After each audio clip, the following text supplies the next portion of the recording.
Good morning guys.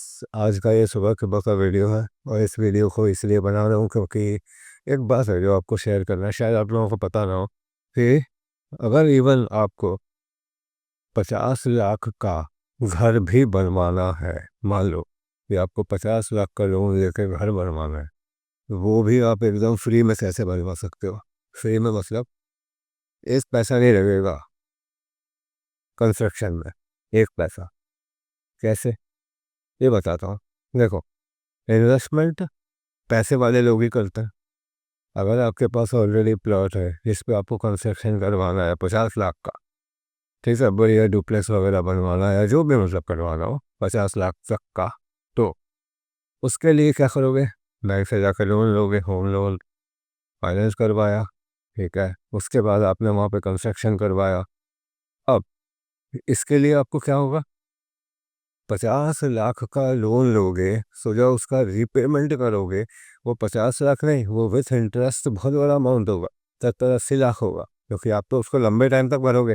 पहले आपका interest भरा जाएगा, उसके बाद प्रिंसिपल अमाउंट, ठीक है। और ये करीब करीब 8 से 9% में मिलता है। हाउस लोन जो होता है, होम लोन कंस्ट्रक्शन करवाने को या फाइनेंस करवाने को, करीब करीब 8 से 9% के बीच में किसी भी बैंक का देखना। मैं एक ऐसा आपको तरीका बताता हूँ कि आपके पास पैसा है, कैश में नहीं बनवाओ भाई। मान लो तुम्हारे पास प्लॉट है, तुम्हारे पास बैंक बैलेंस है, कितना, 1.5-2 करोड़ का बैंक बैलेंस है, जो फिर तुम यूज़ नहीं करते, पड़ा हुआ है बैंक में, इंटरेस्ट आ रहा है। उससे अच्छा एक काम करो, प्लॉट के ऊपर बनवाने के लिए 50 लाख का जो लोन ले रहे हो ना, वो लो, क्रेडिट स्कोर भी सही होगा। अब लोन अपनी जेब से भरते रहोगे तुम, ये लगेगा तुमको, लेकिन यही नहीं है तरीका। तरीका मेरा ये है कि तुम्हारा लोन जो है वो ऑटो पे होता रहे। मतलब कि कहीं ऐसा इन्वेस्टमेंट किया तुमने जो तुमको इतना पैसा दे रहा है जिससे तुम्हारा लोन ऑटोमेटिकली सेटल, ऑटोमेटिकली एक पैसा नहीं लगेगा। ऐसा कैलकुलेशन बताता हूँ, और वो कैसा है? वो ऐसा है, अगर 50 लाख का तुमको घर बनवाना है तो तुम्हारे पास 1.5 करोड़ होना चाहिए, 3 गुना, 3 गुने का फैक्टर। अब होगा क्या? ये जो 3 गुना है, मतलब 1.5 करोड़, 1.5 CR, इसको मैं कुछ इस टाइप से इन्वेस्ट करके बताऊंगा तुमको कि मान लो तुमने होम लोन लिया 10 साल के लिए, 50 लाख का, कितनी भी EMI आए उसकी, तुम ऐसा इन्वेस्टमेंट करोगे इस 1.5 करोड़ का कि इससे जो रिटर्न आएगा, उस रिटर्न से पूरी एनुअल EMI भी बनती जाएगी और थोड़ा सा पैसा एक्स्ट्रा भी आता जाएगा। और ये मैं बता रहा हूँ आफ्टर टैक्स। FD पे अगर तुम 30% के भी टैक्स स्लैब में आते हो, मान लो अब जिसके पास 1.5-2 करोड़ होगा, वो ऑटोमेटिकली 30% के तो ऊपर आएगा ना, सालाना आए तो उसकी 24-25 लाख 30 लाख के ऊपर रहेगी होगी। तो यहाँ पे जब भी ऐसा कुछ करना हो तो खुद कैलकुलेशन करो भाई, मैंने तो किया है। अब मैं तुमको बताता हूँ, 8-9% का लोन है, 10 साल के लिए तुमने लिया, तुम्हारी कितनी किस्त आएगी? जितनी भी आए, मैं भी एग्जैक्ट डिटेल में नहीं जा रहा, जितनी भी आए 1.5 करोड़ को अगर तुम सिंपली बैंक में जाओ, 1.5 करोड़ की FD करवाओ, 1.5 करोड़ या 160 की करवा लो, मान लो ठीक है, 5-10 लाख ऊपर ले लिए, 160 की FD करवा लिया। अब क्या हो, उसका जो इंटरेस्ट आएगा वो 1 साल बाद आएगा, ठीक है। वो 1 साल बाद जो इंटरेस्ट आएगा, उस इंटरेस्ट से तुम्हारी FD रोटेशन में आ जाएगी, तुम्हारी पूरी FD का जो अमाउंट है वो और लोन का अमाउंट है वो, पहले साल की किस्त तुमको भरनी पड़ेगी। तो या तो 1.5 का लोन लो, मतलब 50 लाख का लोन लिया, 1.5 करोड़ की FD करवाई, 5 लाख से ऊपर की तुम्हारी किस्त नहीं बनेगी। वो ले लिया तुमने, 5 लाख नहीं, थोड़ा ज़्यादा ही बनेगी, बट जितने भी बन रही है मैं कैलकुलेशन कर चुका हूँ, मैं एग्जैक्ट नंबर यहाँ बता नहीं सकता क्योंकि मैं फाइनेंशियल एडवाइज़र हूँ नहीं। तुम खुद कैलकुलेट करो ना, मैं तो कर लिया है और करवा भी लिया है एक दो से, ठीक है। अब हुआ क्या है, जो ये FD रहेगी 1.5 करोड़ की, ये 1 साल बाद तुमको पैसा देगी। लोन तो तुमने अभी से लिया है, भरना तो अभी से ही पड़ेगा।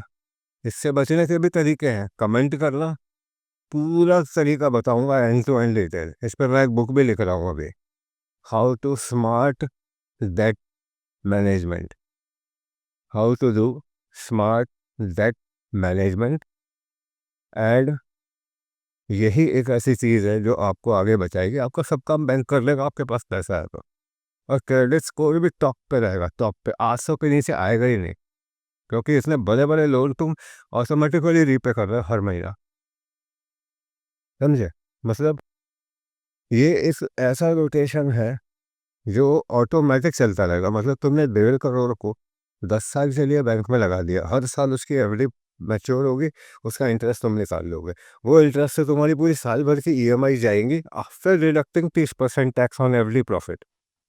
अगर तुम उस स्लैब में भी आते हो तो जो एफडी का प्रॉफिट है उसमें 30% टैक्स का डिडक्शन करने के बाद भी जो पैसा बचेगा उससे भी तुम्हारा ईएमआई कम्प्लीटली फुल हो जाएगा, और उसके बाद भी एनुअल ईएमआई बढ़ने के बाद भी थोड़ा पैसा बचा रहेगा।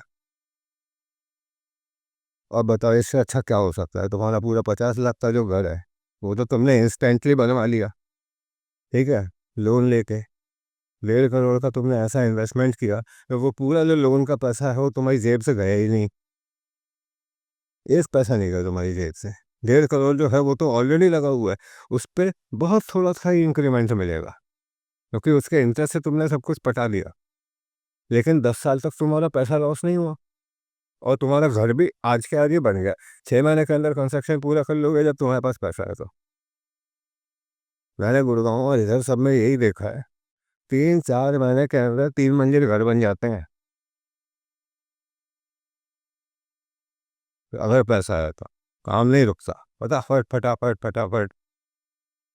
तो इसीलिए कह रहा हूँ कि जो भी कर रहे हैं इस टाइप का कुछ काम, हिरको की प्लॉट है, कंस्ट्रक्शन करवाना है, पैसा अपने पास है, लोन लेके करवाए कि क्या करें भाई? लोन लो, 50 लाख का लोन लो, 1.5 गुना 3 गुना मतलब 1.5 CR का एफडी करवाओ, जो हर साल मैच्योर होगी, और उसके बाद तुमको उसका इंटरेस्ट निकाल के फिर ऑटोमेटिकली रिन्यू पे डाल लेना है। तो वो जो इंटरेस्ट निकलेगा उसमें 30% टैक्स कटने के बाद भी तुम्हारा जो पैसा बचेगा ना, उसमें तुम्हारा साल भर का ईएमआई का पैसा तुमको एक बार में ही मिल गया। ईएमआई तो फिक्स रहेगी, वो नहीं बढ़ने वाली। यह से तुम्हारा रोटेशन चालू हो जाएगा, 10 साल में तुम्हारा लोन पट जाएगा, तुम्हारे एफडी के जो पैसे हैं वो तुमको वापस मिल जाएंगे, प्लस थोड़ा बहुत इंक्रीमेंट, ज़्यादा नहीं होगा, क्योंकि बाकी उसके इंक्रीमेंट से जो तुमने पूरा लोन पटा दिया। अब इसमें पहले साल तुमको खुद मैनेज करना पड़ेगा, मैं उसका भी तरीका बताऊंगा। कमेंट करना, पूरा डिटेल में एक वीडियो बना दूंगा, ठीक है? ये काफ़ी सीक्रेट चीज़ थी, यूट्यूब पे है नहीं। कितने गुना तुमको करना पड़ेगा? मान लो तुमने 9% के हिसाब से लोन लिया 10 साल के लिए, तो 3 गुना का रेशियो आता है, 2.8985 के आसपास है, मैं 3 गुना पकड़ रहा हूँ। तो अगर तुम्हारे 50 लाख का लोन है तो 1.5 करोड़ का एफडी करना पड़ेगा 10 साल का, अगर लोन लिया है तो। अगर लोन का ड्यूरेशन कम रखोगे, 5 साल, तो एफडी का अमाउंट बढ़ जाएगा 4 गुना, 5 गुना, 6 गुना, ऐसा। वो पूरा कैलकुलेशन है, बहुत सोच समझ के बनाया हुआ। बस बहुत डिटेल में अभी नहीं बताऊंगा, सब लोगों को अगर पसंद आता है किसी को तो कमेंट करना, अच्छा खासा डिटेल बताऊंगा, लाइव में आके भी कभी बताऊंगा, तुम लोगों के क्वेश्चन आंसर दूंगा कि अगर तुम इतना लोन लोगे तो कितने फैमिली करना पड़ेगा, ताकि तुम्हारा पूरा लोन ऑटोमेटिक रिपेमेंट पे हो जाए, एक पैसा ना लगे। और एक ही बार इन्वेस्टमेंट करना है। ऐसे 3 4 5 तरीके हैं, मैंने शॉर्ट लिस्ट करे हुए, सारी चीज़ें सर्च करके, आरबीआई के, इसके उसके, बैंक एफडी के, स्टॉक्स एफडी के, लॉन कन्वेंशनल डिबेंचर, सब कुछ देख के तब जाके ये तरीका फाइनल किया है, कम मासा पच्ची वाला है, ठीक है? जैसा भी हो बताओ कैसा लगा वीडियो, सब्सक्राइब करना। बहुत डिटेल में चीज़ें बताई नहीं है मैंने, लेकिन एग्जैक्ट कैलकुलेशन अगर जानना है इसी एग्जांपल का तो वो आराम से मैं करके भी बताऊँगा, ठीक है? चलो, और आपका भी अगर कुछ है क्वेश्चन, जैसे मान लो कि 50 लाख का नहीं लेना, 20 लाख का ही लोन लेना है, मान लो 20 या 25 लाख का लोन लेकर घर बनवाना है, तो कितने का एफडी करना पड़ेगा? तो मैं अभी रेशो मैंने बताया 3 गुने का। अगर 25 लाख का लोन ले रहा है तो 75 लाख का तुमको एफडी करवाना पड़ेगा। बस बैंक में जाना है, 75 लाख की एफडी करवा देनी है, और उसकी ईएमआई 1 साल की खुद ही मैनेज करनी पड़ेगी, क्योंकि अभी तुम्हें बाकी चीज़ें पता नहीं है। तो डिटेल में जानना है तो कांटेक्ट करो, ठीक है? चलो, टेक केयर गाइस।